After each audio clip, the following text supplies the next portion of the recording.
My name is Jacob Wade. I farm with my father Brad in McLean, Illinois. We've been farming since '89 as Wade Farms Incorporated with my wife Christy and my dad Harold, who is now retired. Probably my biggest challenge my entire farming career is having enough nitrogen available late in the year to finish a crop. I don't know how many years I would go out in August, do ear counts, and see corn that was firing due to a lack of nitrogen. No matter how much I put on in the spring, no matter how much I put on in the fall, even if I would side dress, that side dress nitrogen oftentimes was positionally unavailable to the plant when it needed it. We saw Greg Sauter and his wide drop on his farm, and we wanted to upgrade our nitrogen capabilities and how we apply, and that seemed to fit the bill for us. That's exactly what we were looking for. We just kind of believed their story and how things were working, and we wanted to continue on with our nitrogen program following what they were starting. We would always see the corn fire in about August, and we kind of knew we were losing out on it because a healthy corn plant should not be firing in August. It should be filling grain. So we felt like that was a gap that we needed to fill, and using these products has really filled that gap. And when you first ride the machine and see it operating for the first time, there's kind of an aha moment, like, oh, that's how it is. Okay, I get it, that'll work.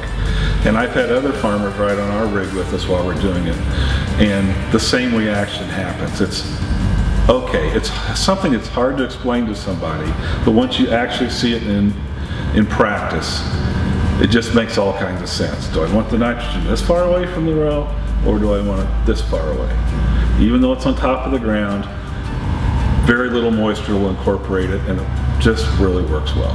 When we had the opportunity to bring this technology to some neighbors who were curious, we linked the idea of selling some seed corn with the idea that we're going to wide drop, maybe put fungicide on to try to help everybody raise their yield goal and showcase some of our corn products that we were selling at the same time.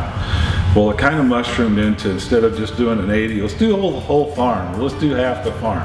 Once people actually saw how things worked, they were very enticed and wanting to do more.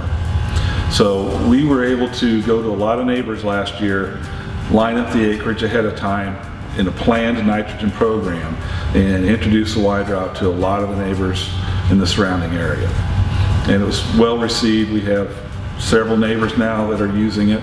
Since we went to a Hagee, we were able to do fungicide as well, so that's when we got the undercover, and we were just able to package together seed, nitrogen, and fungicide all in one, and it really just makes your 300 bushel potential corn achieve that 300 potential capability as close as it can. So as more machines become available in the neighborhood, there's going to be a lot of wide dropping going on in our county. We've probably been able to put on less nitrogen overall per bushel raised. We may be putting on a little more nitrogen per acre, but our yield goals have grown a lot. With our previous nitrogen plan, our yield goal was 230 we were happy with. If I pull into a field now that we use wide drop, I'm disappointed below 250.